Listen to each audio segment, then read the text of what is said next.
இந்த ஆண்டு உங்களை உடைக்கப்பட அவர் உருவாக்கப்படவில்லை. அவர் உங்களை மகிமைப்படுத்துவதற்காக அவர் உங்களை உருவாக்கி இருக்கிறார். நாம் நீதிமான்களாய் இருக்கிறதுனால கர்த்தர் நம்மை ஆசீர்வதிக்கிறது இல்லை. ஆண்டவருடைய கிருபை தான் நமக்கு ஆசீர்வாதம். கர்த்தருடைய பிள்ளைகளுக்கு தேவன் சில துன்பங்களை அனுமதித்தாலும் வேதம் சொல்கிறது அவைகள் எல்லாவற்றிலும் நின்று அவனை விடுவிக்கிறவராயிருக்கிறார். சில சீசன்ஸ்ல கர்த்தர் கொண்டு போய் நம்மளை உடைத்து உருவாக்குகிறார். ஆனால் அவருடைய தரிசனம் எப்படிப்பட்டது? உடைக்கப்பட உருவாக்கப்படவில்லை. உங்களையும் என்னையும் பூரணப்பட அவர் உருவாக்கி இருக்கிறார்.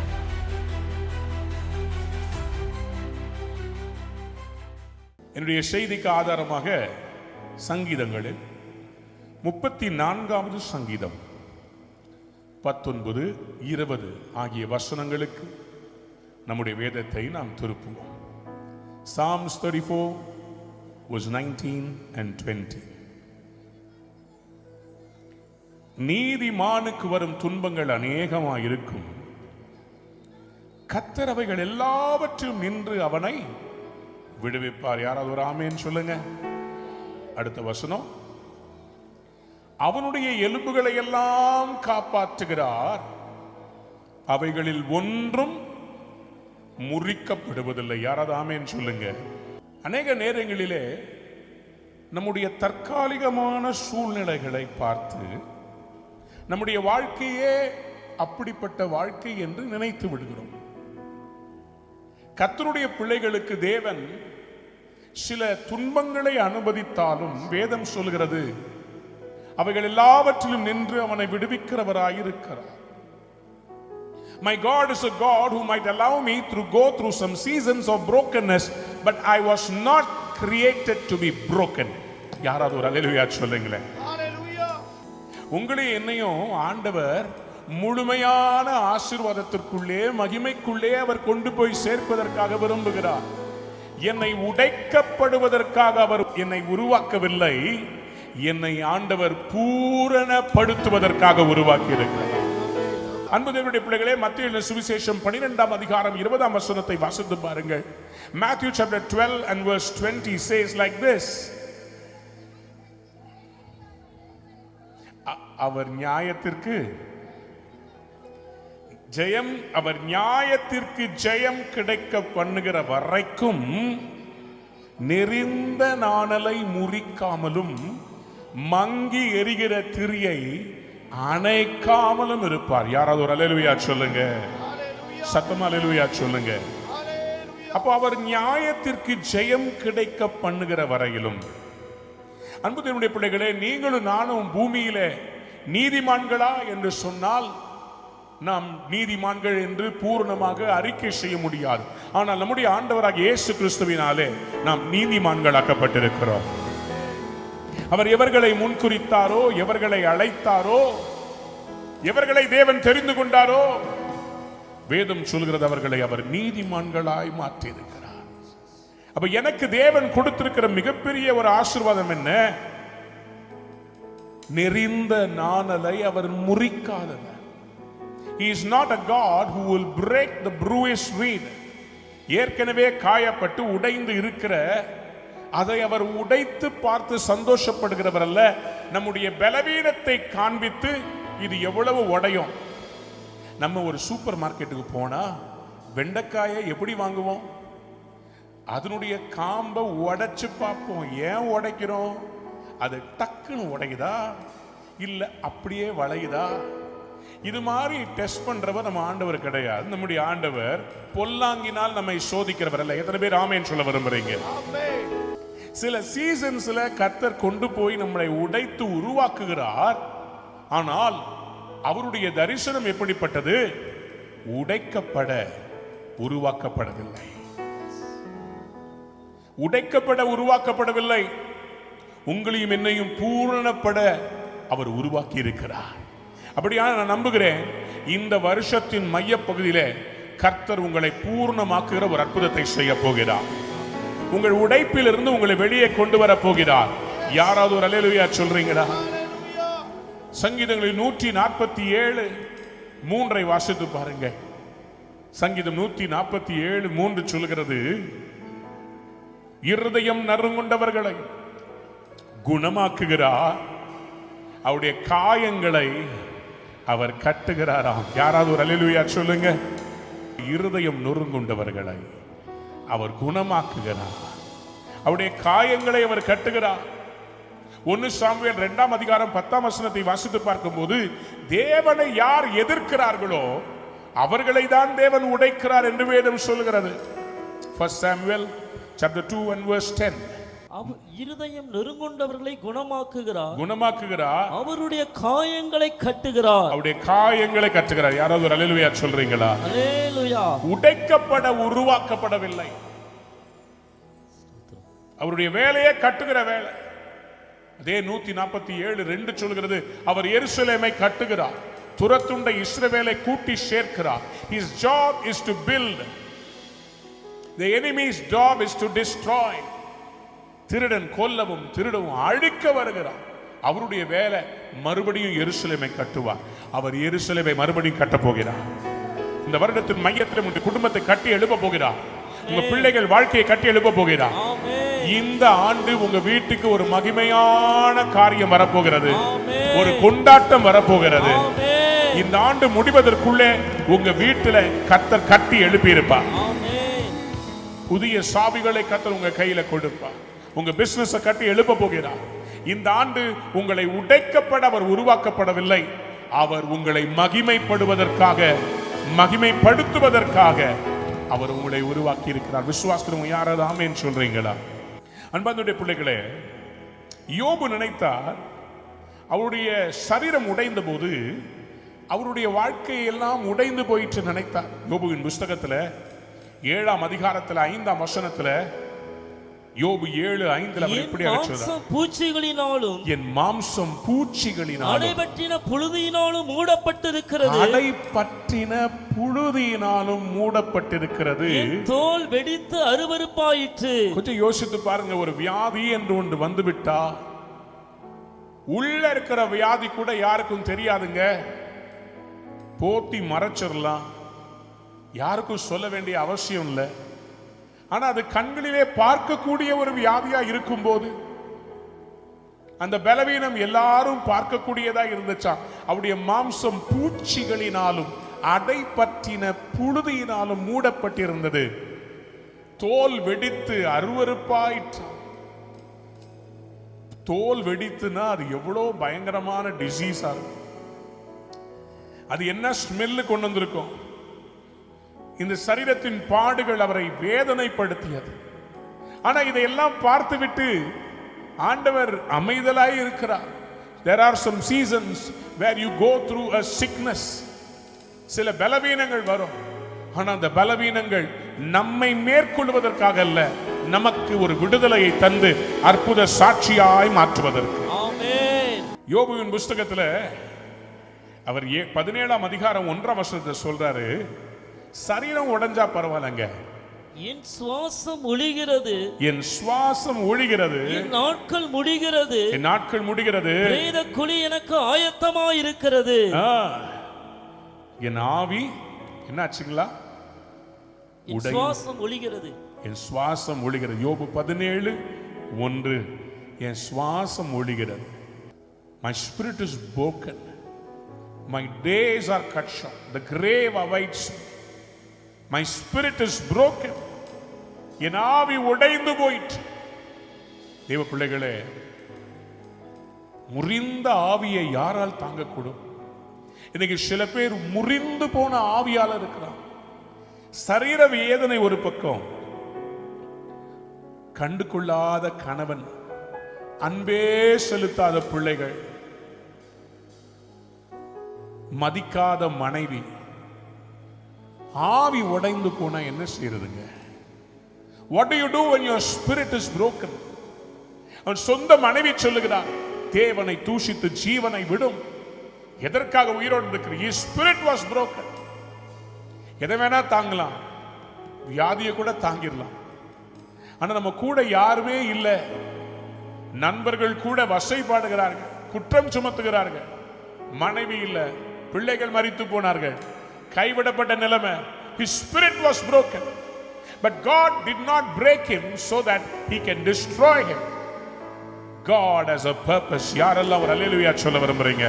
பக்கத்துல பார்த்து சொல்லுங்க, உடைக்கப்பட உருவாக்கப்படவில்லை, மகிமைப்படுவதற்காக உருவாக்கப்பட்டிருக்கிறேன். ரெண்டு பேருக்கு கையை கொடுத்து சொல்லுங்க, மகிமை வருகிறது. கர்த்தருடைய மகிமை உங்க வீட்டுக்கு வருகிறது. உங்க பிள்ளைங்க மேல தேவ மகிமை வருகிறது. யாராவது ஒரு அல்லேலூயா சொல்றீங்களா? அல்லேலூயா.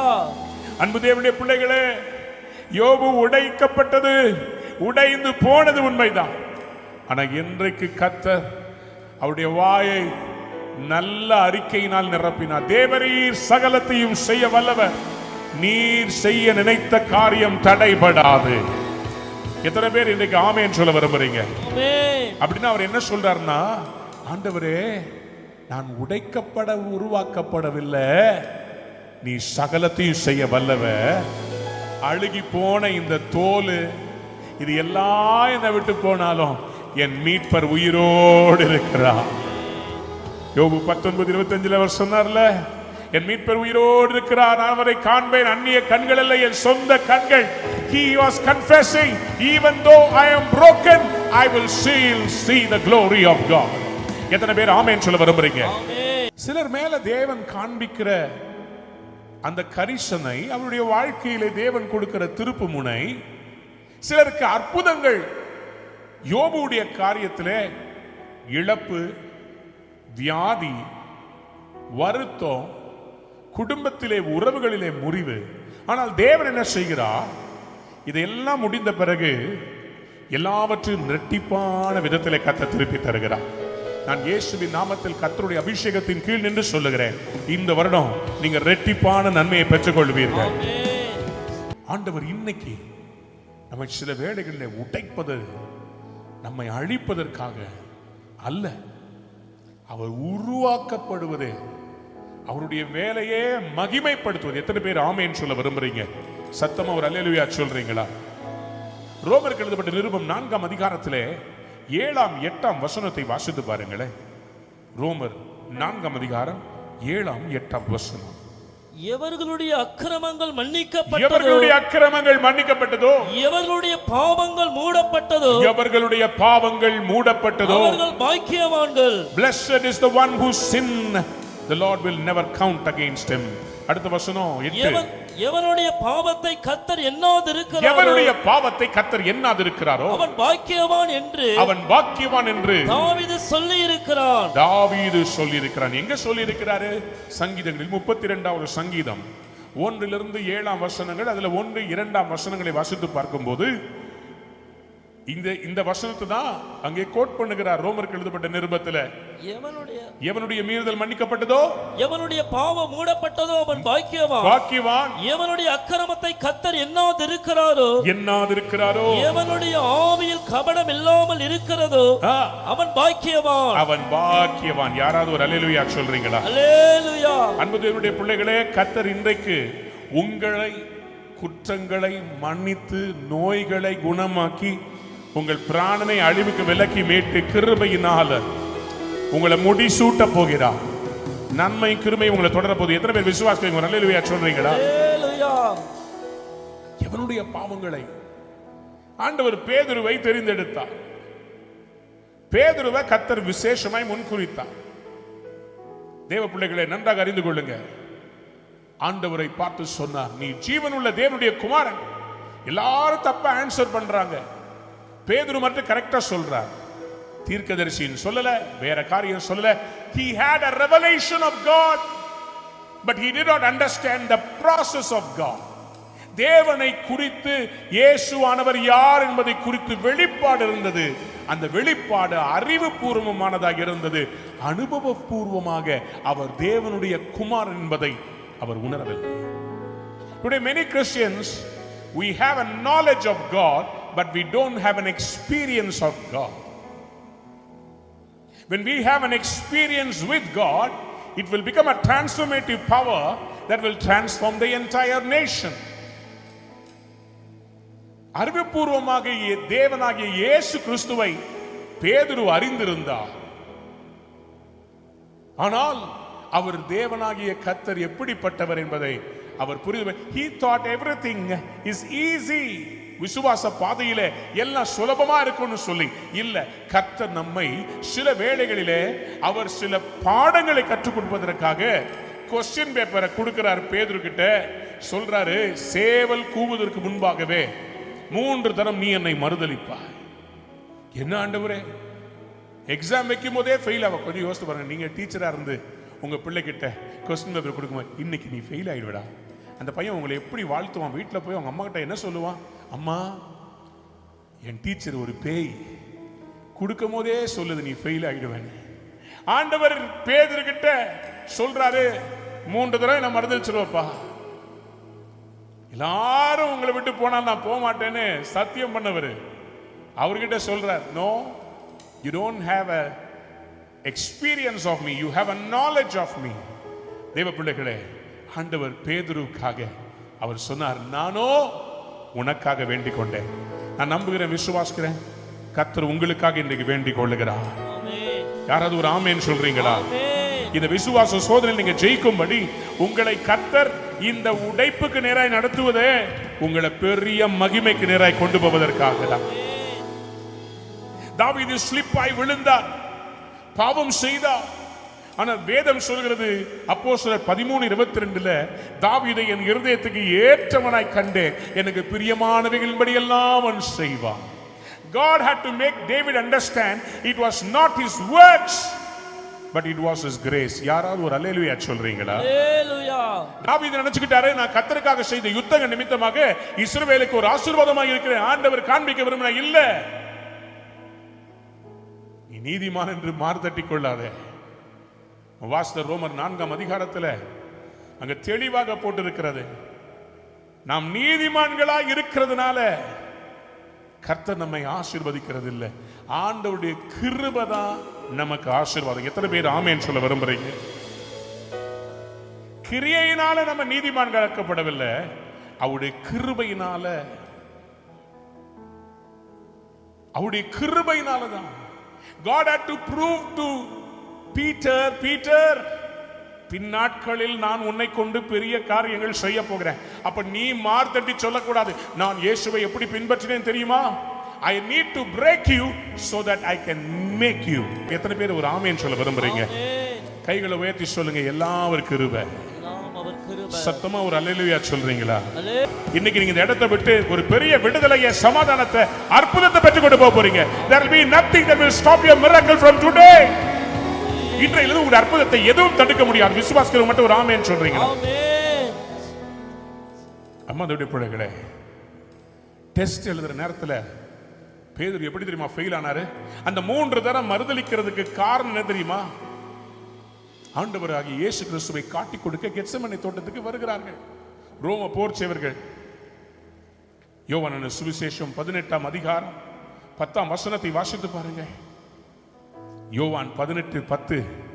அப்பொழுது சீமோன் பேதுரு என்று அழைக்கவில்லை, சீமோன் என்றால் ததும்புகிறவன் என்று அர்த்தம். சீமோன் பேதுரு தன்னிடத்தில் இந்த பட்டயத்தை உருவி பிரதான ஆசாரியனுடைய வேலைக்காரனுடைய வலது காதர வெட்டினான். அந்த வேலைக்காரனுக்கு மல்கூஸ் என்று பெயரை கூட போட்டுறாரு.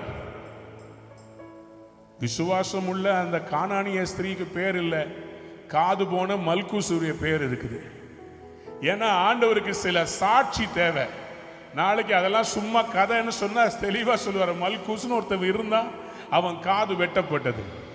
லூக்கா 22ஆம் அதிகாரம் 50-51 வசனத்தை நீங்க வாசித்து பார்க்கும்போது, அப்படியாக சீமோன் பேதுரு அந்த காதை வெட்டின உடனேயே 51ஆம் வசனத்தில் ஆண்டவர் அப்பொழுது இயேசு அவனை வெற்றிக்கொள்ளுவார் என்று பார்த்தார். அவர் என்ன சொல்றாரு? இம்மட்டில் நிறுத்துங்கள் என்று சொல்லி, நிறுத்து, no more of this, stop it, நீ செய்யறத நிறுத்து, பேதுருவே நீ செய்யறத நிறுத்து.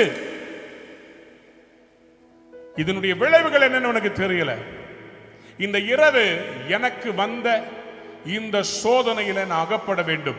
என்னுடைய சிலுவையை நீ தடுக்க முடியாது, சிலுவைக்கு நீர் போகக்கூடாது என்று அவரை சபிக்க தொடங்கினானே, அந்த இரவு ஆண்டவர் அவனை பார்த்து சொல்றார், போதும் எனக்காக பாராட்டின வைராக்கியம், ஸ்டாப் இட். சில பேர் ஆண்டவருக்காக சொல்லி நிறைய காரியங்களை முயற்சி செய்து அதில் தோல்வி அடையும் போது ஆண்டவர் அதில் மகிமைப்படுவதில்லை, மாறாக அவர் உங்களை என்னையும் பார்த்து சொல்றார், என் சித்தமில்லாத உன்னுடைய வைராக்கியத்தில் நிறைய காரியம் செய்த, ஆனா நான் ஒரு பாதையை வைத்திருக்கிறேன், அதை நீ கரெக்டா புரிந்து கொண்டினா உனக்கு ஒரு பெரிய மகிமை காத்திருக்கிறது. யாராவது ஒரு அல்லேலூயா சொல்றீங்களா? இப்போ ஆண்டவர் என்ன செய்யறாருன்னா, நல்ல கவனிங்க, பைபிளை மடியில வச்சிருங்க, உங்க பேனா பதில் வச்சிருங்க. கர்த்தர் இப்பொழுது உங்க மேல அந்த அபிஷேகத்தை ஊத்த போறாரு. மல்கூசுடைய காதை இவன் வெட்டின போது காது கீழே விழுந்து விட்டது. காது கீழே விழுந்துருச்சு. அன்னைக்கு இரவு இயேசு கிறிஸ்துவோடு சிறைச்சாலைக்கு பேதுருவும் சென்றிருக்க வேண்டும். There was a case against Peter. அவனுக்கு விரோதமாய் அவன் செய்த பாவத்திற்கு அவன் தண்டனையை அனுபவிக்க வேண்டும். அந்த இரவு இயேசுவோட பேதுருவையும் ஆண்டவராக இயேசு கிறிஸ்துவோட பேதுருவையும் அரெஸ்ட் பண்ணி கொண்டு போகணும் சாமி. ஆனா ஆண்டவர் பார்க்கிறார், no no no no, this is not the time. நான் உன்னை கொண்டு ஒரு பெரிய திட்டம் வச்சிருக்கேன். நான் உன்னை கொண்டு ஒரு எழுப்புதலை நான் உருவாக்க போறேன். நான் உன்னை கொண்டு தேசங்களுக்கே உன்னை அடையாளமா மாத்த போறேன். ஆண்டவர் என்ன தெரியுமா செய்தாரு? இப்ப நான் சொல்றேன், நீங்க கையை தட்ட ரெடியா இருக்கீங்களா? கீழே விழுந்த மல்கூசுடைய காதை மறுபடியும் கையில எடுத்து அதை தூக்கி அந்த மல்கூசுடைய காதலை எங்க வெட்டப்பட்டுச்சோ அதே இடத்துல ஒட்ட வச்சுட்டார். கொலோசியர் 2ஆம் அதிகாரம் 13 15 வாசித்து பார்க்கும்போது 14ஆம் வசனம் சொல்லுகிறது, நமக்கு எதிரடையாகவும் கட்டளைகளால் நமக்கு விரோதமாக இருந்த கையெழுத்தை குலைத்து அதை நடுவில் இராதபடிக்கு எடுத்து சிலுவையின் மேல் ஆணி அடித்து துரைத்தனங்களையும் அதிகாரங்களையும் முறிந்து கொண்டு வெளியரங்கமான கோலமாக்கி அவைகள் மேல் சிலுவையிலே வெற்றி சிறந்தார். யாராவது ஒரு அல்லேலூயா சொல்லுங்க. அல்லேலூயா. கல்லெறியறதுக்காக ஒரு ஸ்திரியை கொண்டு வந்து நிறுத்துறாங்க. ஆண்டவர் அவளை காப்பாற்றுகிறார். 5 கணவர்களை திருப்தி அடையாமல் 6வது மனிதனோடு வாழ்கிற ஒரு சமாரிய ஸ்திரியை ஆண்டவர் சமாரியாவில் இருக்கிற ஒரு கிணற்றை சந்திக்கிறார், பேசுகிறார், அவருடைய வாழ்க்கையின் பாவங்களை மன்னிக்கிறார். அவள் போய் பட்டணத்தையே அழைத்து கொண்டு வந்து ரட்சிப்புக்குள்ள நடத்துகிறாள். உங்களை கொண்டும் கர்த்தர் பெரிய காரியங்களை செய்ய விரும்புகிறார். ஆண்டவரே, என் வாழ்க்கையில பெரிய காரியங்கள் செய்யணும்னு விரும்புறீங்க. இந்த பேதுருவுடைய வாழ்க்கையில தடயம் இல்லாமல் தயவு பாராட்டின ஆண்டவர் பின் நாட்களில் இதே பேதுருவை அபிஷேகத்தால் நிரப்பி என் ஆடுகளை மேய்ப்பாயாக பரலோக ராஜ்யத்தின் திறவுகோல்களை தந்தார். உங்களுக்கு ஒரு பெரிய அற்புதத்தை செய்ய போகிறார். அன்பான நேயர்களே, இந்நிகழ்ச்சியில் கொடுக்கப்பட்ட வாக்குத்தத்தங்களும் தீர்க்க தரிசன வார்த்தைகளும் உங்களுக்கு ஆசீர்வாதமாய் இருந்திருக்கும் என்று நாங்கள் நம்புகிறோம். நீங்கள் பெற்ற ஆசீர்வாதங்களையும் ஜெப விண்ணப்பங்களையும் மற்றும் உங்கள் காணிக்கைகளையும் அனுப்ப வேண்டிய எங்கள் முகவரி: ரூவா ஊழியங்கள், எண் 82, ஜவஹர்லால் நேரு சாலை, சிம்ஸ் மருத்துவமனை எதிரில், வடபழனி, சென்னை 26. உங்கள் காணிக்கைகளை ஆன்லைன் மூலமாக எளிதாக செலுத்தலாம்.